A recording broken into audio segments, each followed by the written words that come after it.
todos y a todas, un abrazo fraterno. Seguimos hoy con nuestra Escuela de Leyes. Hoy, Ley Lorenzo, la ley para proteger, para asegurar el bienestar de los perritos usados en seguridad y vigilancia y sobre todo para tener en el horizonte una ilusión, una posibilidad real de relevo de esos perritos y de reemplazo de ellos por innovaciones tecnológicas. Para hablar de este tema, pues está Iván Darío Molina, él es abogado, filósofo, integrante de mi unidad de trabajo legislativo, quien se echó al hombro esta ley y con quien la sacamos adelante. Querido Iván, gracias por todo lo que has hecho. ¿Qué había antes de la ley Lorenzo? ¿Qué reglamentaba y cuál era la situación legal de los perritos usados en estas actividades? André, gracias. Hay una normatividad dispersa, habían algunos elementos que regulan el uso de estos perros en estas actividades de vigilancia y seguridad privada. Sin embargo, identificamos la necesidad de reforzar el estándar de protección, digamos, entendiendo que hay 108 empresas que hacen uso de perros en estas actividades, que esas 108 empresas, además, en esas 108 empresas hay alrededor de 6.000 perros utilizados, lo que pues llamó nuestra atención en el sentido de, bueno, hay un gran número de individuos, de animales que necesitan pues que el Estado vele y les brinde las condiciones de bienestar necesarias. Eso, a modo de antecedentes, hay un antecedente normativo clarísimo que es la Ley 356, que es el Estatuto Nacional de Seguridad y de Vigilancia Privada, en donde habían algunos elementos, como decía, pero pues fue necesario y estamos muy contentos por haberlo logrado, de reforzar esos estándares con un propósito, como tú decías, de promover una transición al uso de alternativas tecnológicas, uno, y dos, brindar unos lineamientos claros de reglamentación para, digamos, poner en cintura también a las entidades que tienen competencias y a las empresas que usan a estos animales. Ok, entonces, este decreto ¿sigue vigente? Sigue vigente, Okay. Sin duda, Andrés, sigue vigente. Venimos a complementarlo con la Ley Lorenzo. Este es el decreto marco que regula el sector de vigilancia y seguridad privada. Incluso parte del proceso sancionatorio al que habría lugar en los casos que amerite se deben decantar vía esta norma. Y hay algunos criterios ahí incluso, digamos, incipientes, si se quiere, sobre el manejo y sobre la relación que debe existir entre estas empresas y su responsabilidad con los perros. Esta es la ley 2454 del 2025, fue sancionada el 14 de abril. Recuerden que el día y el mes son importantes porque a partir de esa fecha empiezan a correr los tiempos de reglamentación. Repito, 2454 del 14 de abril del 2025. Sigue, Iván, entonces. Hablemos del tema de transición tecnológica. Claro, André. Tiene dos o tres componentes la ley. Digamos, un elemento central es este tema de la transición. Digamos que nos pensamos un ideal también en un mediano, largo plazo de sustituir de manera progresiva, pero total, el uso de perros en estas actividades. Hay unos debates ahí. Para unos los animales o perros de defensa controlada sí se pueden sustituir, para otros no. Digamos que el debate está abierto ahí, pero está aquí puesta ya la herramienta que va a impulsar esta transición y para ello la ley tiene prevista la creación de un comité de desarrollo de alternativas tecnológicas, integrada y bueno, ¿quiénes lo integran? La integran la Superintendencia de Vigilancia y Seguridad Privada como, digamos, entidad rectora del sector y con la mayor responsabilidad, digamos, sobre el cuidado de los animales. Segundo, las empresas que contratan los servicios de perros en estas actividades también harán parte de este comité. El Ministerio de Ciencia, Tecnología e Innovación pues, va a prestar una ayuda importantísima en el sentido de, con sus insumos, su conocimiento y sus desarrollos, aportar a esta transición. Y finalmente incluimos ahí los grupos de investigación adscritos a universidades o a instituciones académicas que tengan intereses en aportar en esta materia. Tiempos. Para esta transición tecnológica entra, digamos, con la vigencia de la ley, con la sanción presidencial, entra ya otra cosa en la reglamentación, ahí sí hay un tiempo diferente, que ya lo abordaremos en la segunda parte. Pero sí sería importantísimo precisar, bueno, ¿y qué es lo que va a hacer ese comité o cómo va a promover esa transición? Entonces, primero, desarrollo de proyectos y programas que permitan sustituir. Vivimos en un mundo, hemos dicho muchas veces, en donde la tecnología avanza a pasos agigantados, donde hay una irrupción de diferentes tecnologías muy importantes, inteligencias artificiales, implementaciones y, bueno, ¿por qué no pensarnos en herramientas tecnológicas que permitan sustituir seres sintientes, ¿no?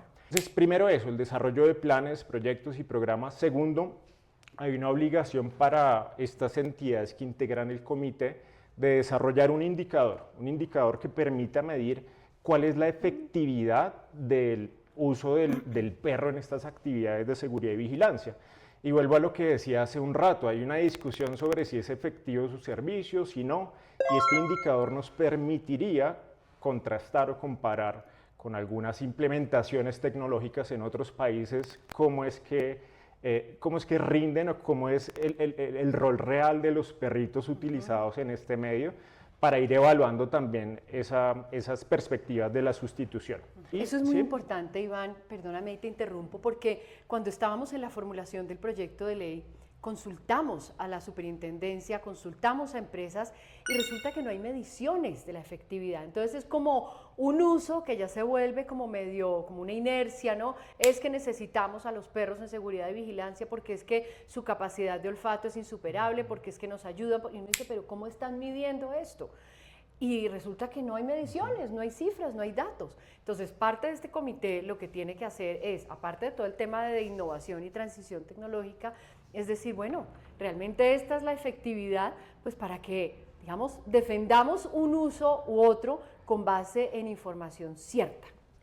Y de hecho, André, la ley 356, que pues es la norma reglamentaria del sector, cuando define estas empresas, caracteriza los medios que se utilizan para el desarrollo de esos servicios, de esas actividades, y además del medio canino, que ellos le llaman, digamos, están los medios materiales, tecnologías de inspección, de control, de monitoreo, que nosotros sabemos, sentimos que pueden aportar a la sustitución de estos animales.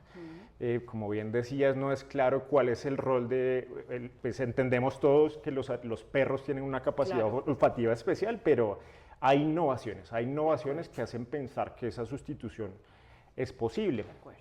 Y de pronto, por cerrar este capítulo acá de qué debe hacer este comité, pusimos acá la palabra guías pensando en que este órgano en todo caso deberá acompañar la transición de los guías que componen los binomios. Entonces, si dejamos de utilizar perros, estos guías, pensando en su estabilidad laboral, pues deben ocuparse en sus actividades de vigilancia con otros medios o con otras alternativas. De acuerdo.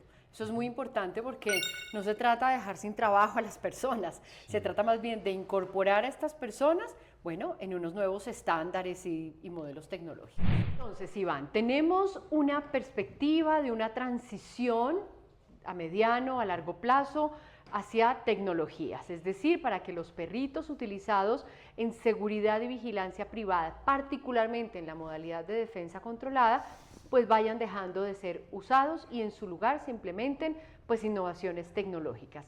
Pero ya hoy aquí en concreto, los perritos que son utilizados en estas actividades, ¿cómo va a cambiar las condiciones de ellos? Esas situaciones tan tenaces que vemos, de esos caniles malucos, calientes, helados, perritos con bozales que no los dejan ni jadear, que no tienen ni una camita para descansar, que todo el día están o en el canil o en el puesto de trabajo, como lo llaman en el sector. ¿Qué va a cambiar? En efecto, André, la ley Lorenzo incorpora una reglamentación que busca atender a las denuncias que recibimos y que públicamente conocemos sobre condiciones indignas y situaciones de maltrato animal. Hay un vacío, bueno, había hasta la ley Lorenzo un vacío que buscamos subsanar con unos criterios mínimos de reglamentación que deben cumplir las empresas de vigilancia y de seguridad privada de manera corresponsable con las empresas o personas naturales también que contraten estos servicios. Y esto es súper importante. La corresponsabilidad, ahí hay un logro importante de la ley Lorenzo, de hecho fue muy discutido, debatido en el trámite en la Cámara, en el sentido de que aquí logramos que estas obligaciones, el cumplimiento de estas obligaciones, sean de manera conjunta entre las empresas que prestan el servicio y las empresas o personas naturales que los contratan. Es decir, un centro comercial, cualquiera que sea, estoy pensando en uno, pero bueno, cualquiera que sea, no podrá sustraerse de su responsabilidad en casos de maltrato o de incumplimiento de esta reglamentación. Hay una responsabilidad compartida entre estos actores. Eso es muy importante lo que dices, Iván, porque es que hoy lo que uno veía antes de Ley Lorenzo y que empieza a implementarse con todo su rigor es que la gente dice en tal centro comercial, en tal banco, en tal universidad está pasando esto. Y muchas veces esas entidades lo que decían es, esta no es mi responsabilidad, es de la empresa de seguridad. Y pues esto es absurdo, porque es la empresa que contrata el servicio, la que está ahí con el perrito, viéndolo, usándolo, de manera que tiene también que asumir responsabilidad sobre todo lo que pase con este ser vivo. Entonces, esta corresponsabilidad, pues lo que Iván dice, fue muy discutiva y realmente es como una medida que va a brindar muchas garantías en el día a día. Sin duda, André. Y bueno, dentro de esas obligaciones que tendrán en adelante hay 16 ítems, es bastante extenso y pues como en todas las clases de la escuela invitamos a que revisemos de manera juiciosa la ley 2454 y tener claridad sobre cuáles son esos aspectos que se regulan. Y acá pues hacemos un llamado de atención en el sentido de que dentro de nuestro modelo de Estado, digamos, de un Estado social de derecho, la ciudadanía debe ser un actor fundamental y activo en la veeduría y en la denuncia. Entonces es supremamente importante que conozcamos qué es lo que deben cumplir estas empresas. Son 16 ítems, pero aquí destacamos como 5 muy importantes o muy chéveres, muy innovadores, digamos. Un primero relativo a la edad de servicio. Se establece una mínima edad de servicio de 12 meses, es decir, ningún perro menor a esta edad podría ser incorporado en estas actividades, y un máximo de 6 años, que fue un logro de Ley Lorenzo. Antes estaba permitido hasta los 8 años y logramos reducirlo a 6.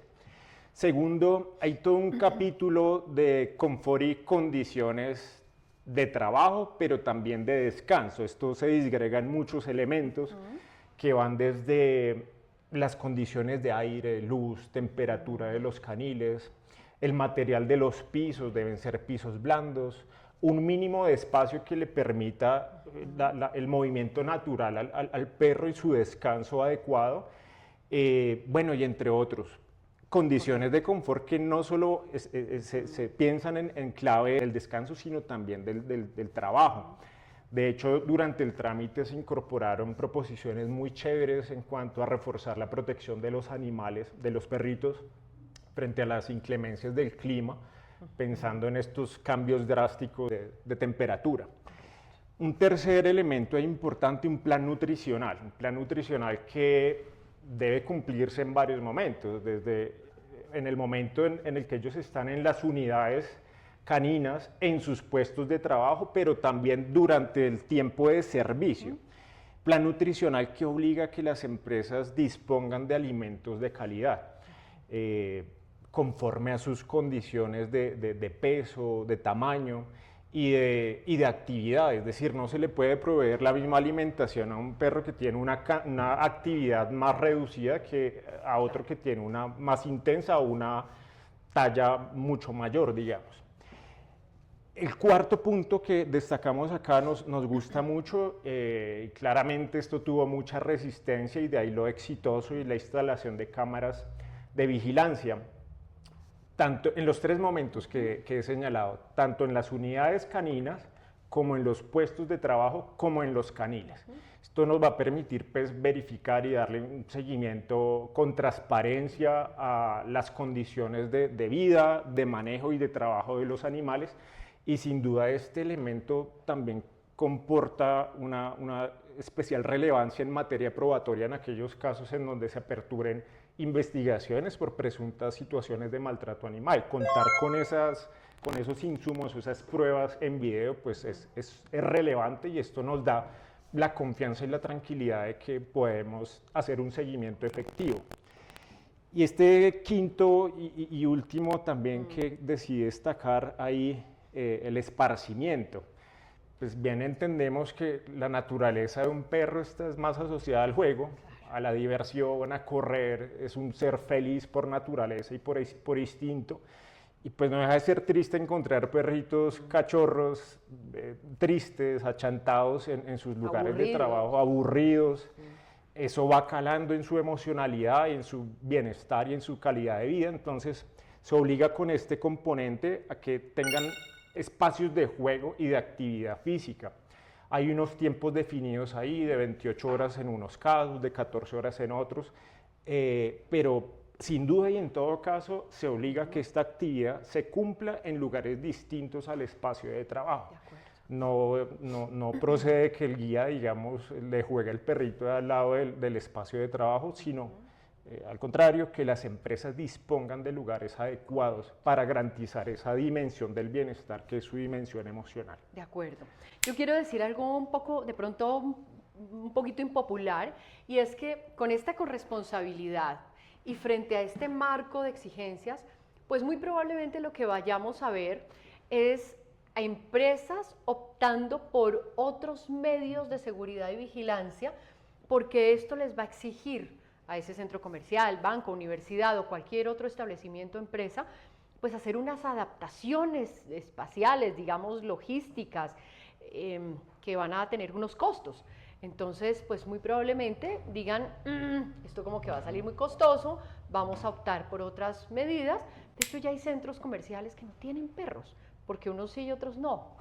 También aquí es como cuestión de atreverse y de innovar. De acuerdo, André. Y de hecho, como que a veces las medidas de desincentivo por algunos sectores no son aplaudidas, pero al contrario, en un sentido, digamos, de una actividad legislativa estratégica, con estas obligaciones o imposiciones a las empresas, pues estas pueden optar por un camino menos oneroso, menos costoso, como dices, de transitar a otros medios. De acuerdo. Bueno, y reiterar los plazos, ¿no? Los tiempos y responsabilidades. Una vez entró en vigencia esta ley, que fue en mayo, como decías, en adelante hay 6 meses, se cuenta con 6 meses para que se reglamente en la materia. Estaremos pues al tanto y muy vigilantes de que se cumplan estos tiempos, pues pensando en los actores encargados de esta reglamentación, cuya entidad cabeza es la Superintendencia de Vigilancia, quien podrá apoyarse también en las entidades que conforman el Sistema Nacional de Protección y Bienestar Animal. Y bueno, algo importantísimo acá que se nos iba pasando por alto. ¿Quién hace esa labor de inspección, de verificación y control sobre esto? Uno, la supervigilancia, porque pues, es la entidad que en el marco de la ley 356 es rectora en la materia. También las entidades que tienen competencias de protección y bienestar animal, en 2 sentidos. Pueden operar de manera conjunta con la supervigilancia, pero hay algo que nos gusta mucho y es que lo pueden hacer también de manera autónoma en el marco de sus competencias y sin, digamos, planificar una visita junto con la superintendencia, sino autónomamente estas entidades podrán hacer la inspección, verificación y control. Es decir, aunque la mayoría de estos perritos son utilizados en Bogotá y municipios de Cundinamarca, pues también están en otras ciudades del país. Digamos, hoy un caso, una denuncia de maltrato, como que no, hasta antes de Lorenzo no era muy claro como uno a quién se dirigía. Pues ahora la sugerencia es que frente a una situación, una denuncia, bueno, inmediatamente Superintendencia de Seguridad y Vigilancia a través de la página web, pueden radicar un oficio con copia a la alcaldía o a la entidad territorial que haga las labores de protección y bienestar animal.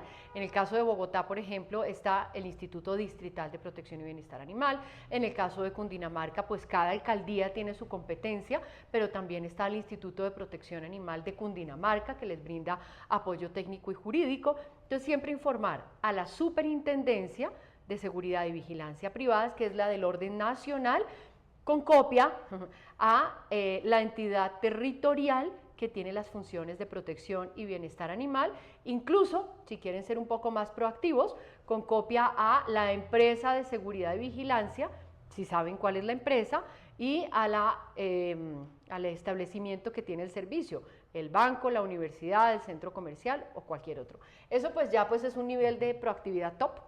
Total, de compromiso. Pero pues claramente aquí las que tienen responsabilidad son la superintendencia y el ente territorial. Eso básicamente. ¿Cuál es entonces aquí que queda, digamos, garantizado?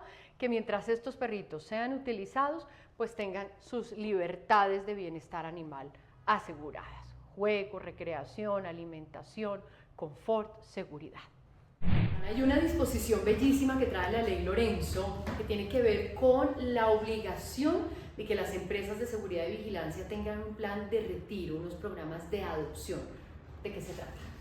Así es, André. Pensando en la dignificación de los animales que cumplen su tiempo de servicio, que es de 6 años, encontramos sumamente importante garantizarles condiciones de vida digna al momento de su retiro. Esto implica que las empresas prestadoras de servicios de seguridad y vigilancia destinen, apropien recursos para garantizarles la manutención y bueno, las condiciones de esparcimiento y de vida a estos animales una vez cumplan su servicio. Hemos insistido como en esa naturaleza particular de los perros, del juego, de su naturaleza jovial, digamos, y pues entendemos que de esta manera se dignifica y se retribuye la labor que cumplen, pero también se compensa ese vacío, digamos, de devolverles un poco en ese sentido del juego, del descanso y del retiro. Entonces esto nos tiene muy contentos. Hay unas garantías ahí implícitas en la ley relativas a las garantías financieras que deben tener las empresas para garantizar estos planes. Estos planes los deberá reglamentar también pues, la supervigilancia en concurrencia con las entidades que tienen competencias en protección y bienestar animal. Bueno, de manera concomitante también lo ideal sería, a la luz de la ley Lorenzo, que pues, hayan planes de adopción. Si no se logra la adopción de un animalito de estos, de un perro, pues deben garantizar en todo caso la manutención. Correcto. Y es muy importante porque, digamos, puede que haya gente y mucho escepticismo siempre, ¿no? Entonces, aquí se asegura dentro de la ley que para que la superintendencia le autorice el funcionamiento a una empresa de seguridad y vigilancia, esta empresa debe antes presentar este plan de retiro. O sea, no es una cosa opcional, no es una cosa, venga, yo luego miro, no. Es un requisito para que se le autorice el funcionamiento a la empresa. Y esto lo introdujimos cuando haciendo el proyecto de ley nos dimos cuenta, y muchas empresas nos contaron, que realmente no había una destinación clara de estos perritos. Entonces, pues salían, digamos, de su tiempo de servicio, que eran estos 8 años, o antes por enfermedad o cualquier otra situación. ¿Y qué pasaba con ellos? Ahí había mucho gris frente a ese tema. Entonces, ahora es claro que cuando cumplan los 6 años o menos, por alguna situación de salud, pues bueno, aquí entra a operar este plan de retiro. Así es, Andrés, eso es súper importante. Claro. Y bueno, también todas se preguntarán cómo se garantiza el cumplimiento de la ley Lorenzo, de esos 16 ítems de reglamentación, del plan de retiro. Como decías, a veces nos gana el escepticismo, fuerza de realidad, pero esta es la muestra también, la prueba de que vamos avanzando en lo que insiste siempre en la construcción de Estado por los animales. Hay más y mejores herramientas, digamos, las venimos refinando, las herramientas al servicio de la protección animal, y pues también lo vemos acá en las garantías para el cumplimiento. Una ya la mencionamos, es esa corresponsabilidad entre las empresas que prestan el servicio y las personas naturales o jurídicas que contratan estos servicios. 2, muy importante esto, la ley dispone la realización de operativos frecuentes, no anunciados, de manera intempestiva. Puede llegar la superintendencia de vigilancia con las entidades de protección a realizar la inspección y verificación de estos ítems. Antes de la ley Lorenzo se hacían visitas, sí, pero eran 1 o 2 al año, en un cronograma que era previamente conocido, anunciado, y pues eso dejaba ahí como unas sombras de duda sobre la transparencia de sus procesos. Operativos frecuentes no anunciados, lo dijimos también, pueden ser realizados de manera autónoma por las entidades que tengan estas competencias. Esta inspección o esta competencia, inspección, vigilancia y control, pues está en cabeza de la SUPER sobre sus vigilados, que son personas naturales y jurídicas, lo hemos dicho. La verificación autónoma, insistimos en eso, y también es relevante y muy importante esto, incorporamos acá una obligación de reporte por parte de las empresas que prestan estos servicios a las autoridades competentes en aquellos casos en donde se configuren conductas de maltrato animal. Vale decir que en algunos casos algunas empresas lo hacen. Ejemplo, el guía canino incurre en una conducta de estas que es susceptible de investigación, ellos autónomamente lo reportaban, pero no era la mayoría de los casos. De hecho, ahí se forzaba una actividad proactiva de insistir y de reconducir esa denuncia para tramitarla como corresponde. Y aquí, perdóname Iván, muy importante, ustedes, ciudadanos, ciudadanas, nosotros, veedores naturales de todos los días de todos estos temas, evidentemente, la denuncia. Por favor, siempre, si ustedes ven pasando por la calle, en su universidad, en el centro comercial al que van de paseo, en el banco al que van a sacar plata, donde sea, un perrito, lo ven enfermo, lo ven como con la carita triste, como medio achantado, con un bozal que no se puede usar porque no le permite el jadeo prohibidos, lo ven con una cuerda corta o que el manejador es brusco, denuncia inmediatamente, si pueden, una foto, un video, y denuncia inmediatamente. Reitero, ¿a quién? Superintendencia de Seguridad y Vigilancia Privada, la alcaldía o la entidad que tenga los temas a su cargo, los temas de protección y bienestar animal en su municipio o distrito. Súper importante eso, André. Lo mencionamos hace un rato, ¿no? En el contexto de una democracia participativa, el ciudadano, la ciudadanía es quien debe cumplir ese rol activo frente a estas herramientas. Está la herramienta y claramente el Estado tiene obligaciones, pero somos nosotros, además que tenemos la preocupación sentida por los animales, de estar contribuyendo a esta labor de vigilancia y control. Y con eso pues das pie para entrar a esta parte de las sanciones que podrían enfrentar las empresas o los guías que incurran en estas conductas. Hay varios tipos de multas, digamos, que incluso algunas están desde la ley 356 que hemos mencionado, pero ya a la luz de la ley Lorenzo destacamos estas. Primera, la amonestación y el llamado perentorio a que la empresa subsane o corrija las irregularidades que se encuentren durante estas actividades de inspección, vigilancia y control. Segundo, podrían enfrentar hasta una suspensión de su licencia hasta por 6 meses. Tercero, multas sucesivas, y pues acá cuando se trata de tocar el bolsillo tal vez esto sí espabila mucho a estos actores, multas que pueden ir desde los 5 hasta los 100 salarios mínimos legales mensuales. O sea, son montos importantes. Sobre esto es importante recordar que dentro de los antecedentes y el levantamiento de la información que hicimos en la construcción de la ley, se identificó que en un lapso de entre 5 y 8 años solo fueron multadas 2 empresas. Y eso no se compadece con la realidad que atestiguamos y vemos y denunciamos todo el tiempo con estos animales. Seguro esto, pues, esto y más los otros elementos incorporados va a hacer que va a permitir poner en cintura pues, a estas empresas.